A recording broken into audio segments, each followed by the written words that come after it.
All right, so Senator Bernard Sanders is once again leading the charge in taking on some of the corrupting influences within our cesspool that we call our government here in the United States. This time, he is specifically targeting AIPAC, which is this pro-Israeli lobbying firm that has been dumping infinite sums of money to defeat progressive candidates all around the country in Democratic primaries. So here from the New York Times with a little bit of details, they say Bernie Sanders prepares for war with AIPAC and its super PAC. The pro-Israel group, which is involved with direct political spending this year for the first time, has opposed progressive candidates backed by Mr. Sanders. So they say Senator Bernie Sanders, the progressive former presidential candidate who rose to prominence in part by denouncing the influence of wealthy interests in politics, has a new target in his sights: the American Israel Public Affairs Committee and its affiliated super PAC, which is spending heavily in Democratic primaries for the first time this year.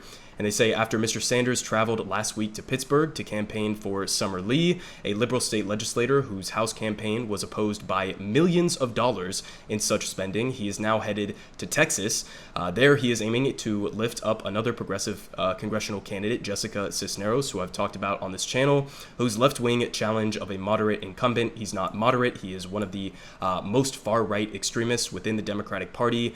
This is a guy who doesn't even support abortion rights in this country. He is fundamentally opposed to Roe v. Wade, so, not even a moderate by any stretch of the imagination, but they say challenging a moderate incumbent, which has been met with a significant spending spree from the pro-Israel super PAC. And he said, quote, "This is a war," in an interview, "for the future of the Democratic Party." And they say AIPAC has long been a bipartisan organization, and its entry this year into direct political spending has included giving to both Democrats and Republicans. I wonder which type of Democrats that they are heavily deciding to fund. And they say that has earned the ire of Mr. Sanders and other progressives because the group's super PAC also ran attack ads against Mrs. Lee as an insufficiently loyal Democrat. And we're going to look at this attack ad here in a second, but he said, quote, "Why would an organization go around criticizing someone like Summer Lee for not being a strong enough Democrat when they themselves have endorsed extreme right-wing Republicans?" Mr. Sanders said. "In my view, their goal is to create a two-party system, Democrats and Republicans, in which both parties are responsive to the needs of corporate America and the billionaire class." Well, unfortunately, they don't really have to try too much to put us in this reality. This is pretty much how the entire United States political system is already operating. Both parties, while they do have some nuanced differences that are worth discussing, they both, at the end of the day, do serve corporate America. They do serve the military-industrial complex, and that is always in a very bipartisan way. So, AIPAC, they are stepping in to defeat progressive challengers to corporate Democrats, but this is really nothing new. But again, on the point that he's talking about here, of AIPAC saying that Summer Lee is not a good Democrat while they're simultaneously endorsing Republicans, well, clearly you don't give a single solitary shit about, how strong the Democratic Party is or whether or not Summer Lee would be a good Democrat. Clearly you don't care about that because you're literally giving money to Republicans, many of which don't even believe that Joe Biden won the 2020 election. So again, undercutting democracy while simultaneously, I guess undercutting democracy in multiple different ways, both in the sense that you're supporting Republicans who don't believe in the 2020 election, but also not supporting or undercutting democracy in the sense that you are funneling billionaire money into these races to try to rig them, and they've been very effective in doing that so far. Fortunately, Summer Lee managed to overcome that, but just barely.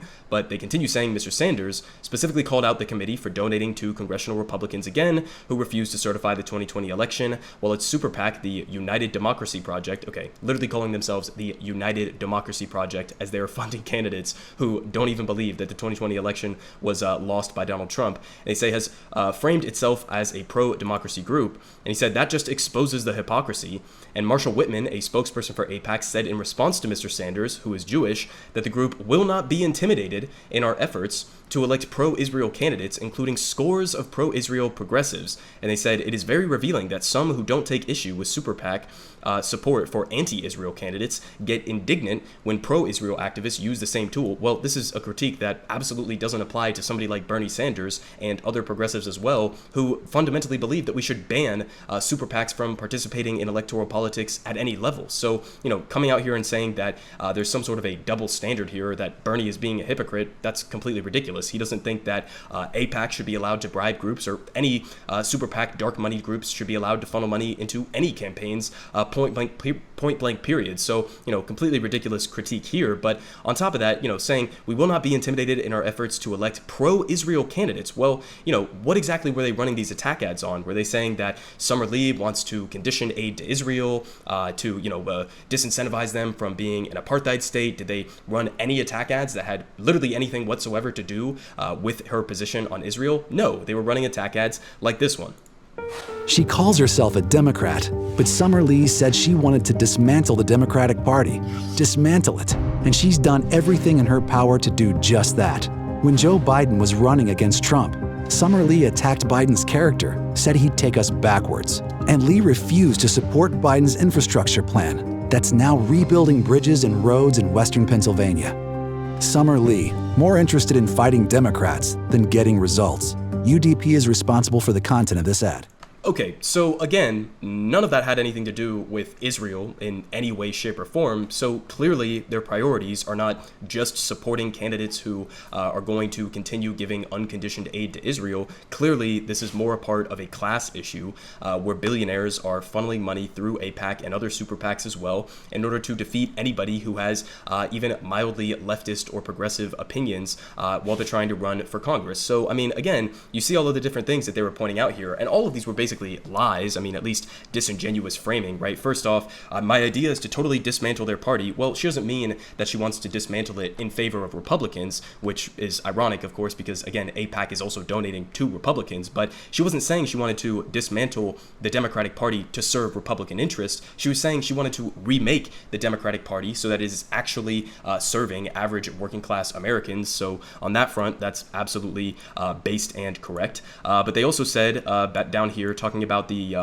attacking Joe Biden, right, saying that he was going to take us back. Yeah, I mean, we've seen that. He's been completely ineffectual on multiple different fronts while continuing to take us back on some others, like, pushing for record police budgets right now. But on top of that, the final criticism is really the worst one. The worst one that they put forward in this clip, which was attacking her for not supporting the bipartisan infrastructure framework. So just as a reminder for you guys, okay, it wasn't progressives who were trying to eviscerate the bipartisan infrastructure framework. It was progressives who were saying we should keep the bipartisan infrastructure framework tied together with Build Back Better so that the corporate Democrats who are just trying to get a massive slush fund for corporate America in this infrastructure bill, it would have prevented them from being able to pass that and then completely kill Build Back Better. So she's 100% vindicated on that opinion because that's exactly what fucking happened. And now we're left with absolutely no Build Back Better, and we're left with a hollowed out, basically Republican written infrastructure plan that doesn't even go 10% in the needed direction or the needed capacity that we need to actually revamp our dying infrastructure in this country. So on all of those different points that they were indicating in this attack ad, Summer Lee 100% based and correct. But again, in an underlying way, none of that had anything to do with Israel. So when these AIPAC, spokespeople are coming out and they're saying, we're just supporting pro-Israel candidates. No, you're not. You're supporting anybody who represents corporate America. That's what you're doing, Republican, Democrat alike. It doesn't matter that she was, happened to take a more pro-Palestinian stance, because that's not what you're running your attack ads about. That's not what any of this spending, the millions and millions of dollars that you were dumping into these races, that's not where the money is going. So clearly there's a double standard here in terms of, or I guess a contradiction here in terms of what they say their priorities are versus what they are actually demonstrating in the ads that they are running right now. But, credit to Bernie Sanders for calling them out on their hypocrisy on multiple different fronts. Credit to him for calling for a complete shutdown, at least within the Congressional Progressive Caucus, from any of its members from accepting this type of PAC money, and specifically on the Congressional Progressive Caucus. Just as a reminder here, this is the same type of money, specifically from AIPAC, in fact, that ended up defeating Nina Turner. So if you guys remember how this all played out, Nina Turner was significantly up ahead in the polls against Shontel Brown. She had a massive, massive lead against her, and then slowly but surely, this super PAC money trickled in once again and enabled Shontel Brown to take that lead against Nina Turner. But if this money wasn't there in this district, then then Nina Turner wins this race. And this is also, again, part of the failures of the Congressional Progressive Caucus, because, yeah, you should be banning this type of money from your members, but, why is Shontel Brown even a member of the Congressional Progressive Caucus in the first place? She was literally defeating an actual progressive candidate in Nina Turner while accepting money from Republican donors, while accepting money from a super PAC like AIPAC that clearly just has an agenda that is completely anti-progressive in every way, shape, or form. So,